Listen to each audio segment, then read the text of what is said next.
come around to say hello. One-on-one, I'm so fly. You took a nosedive. Careful when you play on my level. For you, it's so. Hey, hello. Motorola Razr 50 Ultra. Flip the script. Hello, Moto. Anand Ranganathan, why should nobody in the India Alliance, and that's the question my viewers are asking. Ravi Kumar Sharma from Karnal in Haryana says, why is the India bloc silent on exodus of Hindus after violence in Bengal? Pradeep Kumar from Hyderabad says, like Bengal government, Yunus government was also silent when Hindus were attacked. What should we understand from this? Anand, please respond. Good evening, Navika, and good evening to my fellow panelists. What we should understand is that Hindus are almost orphan in this country. But before I come today live on your panel, a man says that a speech that says, I'm going to break your fingers, your legs, your arms, I'm going to gouge your eyes out, is not hate speech. So I think possibly he's correct, because in the state to which he belongs, you have Taliban-style justice being meted out, where people encircle women and then whip and thrash them. So maybe, yeah, I think that's possibly not hate speech or just threats. This is the state that we have come to. Now coming to this topic, Navika, I'm just tired and exhausted by the hate and bigotry and Hindu-Muslimness being perpetrated by the opposition. And they're blaming it on the BJP. Let me be very honest. This was never, according to me and according to every rational and logical person, never about religion or Hindu-Muslim issue at all.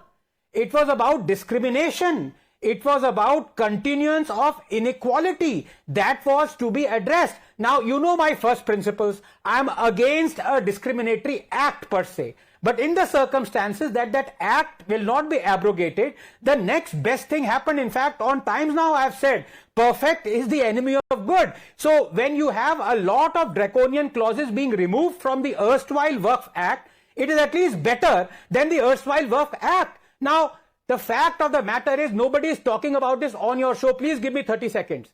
It is clear-cut, in my view, incitement by Ms. Mamata Banerjee for number one, saying that Bengal will not follow the Waqf Amendment Act. First of all, I don't blame her, I blame her legal counsel. How on earth can she even say this when Waqf Amendment Act follows in the concurrent list, and there is no way that a state can actually override a central act? It can only do so after presidential assent of another act that it makes, or it challenges the act in the Supreme Court. But it has to follow this. The moment she said this, it was like a dog whistle to every person in the Muslim community to come onto the street to express the street veto. And it is not about Waqf Act anymore.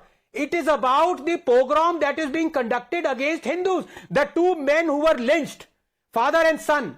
Can you please tell me what was their business with Waqf at all? They didn't even know what Waqf meant.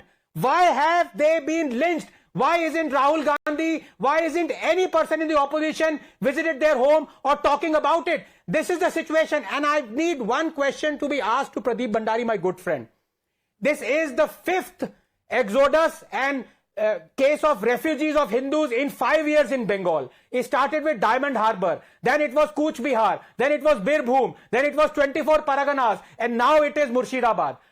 You watched the first time, and the mob saw it that you were watching it. And now, as a result, you are having to watch every single time. Yes, Mamata hasn't done anything or done something. I want to ask you, Pradeep, what is the power in the hands of the center that you could have done and should do?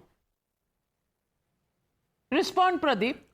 Well, Navika ji, at this moment, the Calcutta High Court has directed the deployment of the BSF, and the BSF has been deployed in certain areas. But at the end of the day, the will of the people of Bengal will remove Mamata Banerjee in the upcoming elections in 2020. You said that the last time. You're saying so this again this time. Navika but ji, when Bengal is burning, who's going to protect those people? How many who have to flee the various places Navika ji, that Anand Ranganathan just said? The central force forces will do it. As wherever the Calcutta High Court has deployed the central forces, the victims have said that they feel safer in BSF, under BSF. So as the Calcutta High Court deploys more central forces, we will take into account. We cannot go against the order of the Calcutta High Court when the matter is sub judice. But another point which I want to mention here, Navika ji, and this is a very, very important point. Anand spoke about Har Gobind Das and Chandan Das. I want to ask on your panel, can the individuals in opposition at least acknowledge that this is an anti-Hindu violence? This is an anti-Hindu violence and Waqf is an alibi.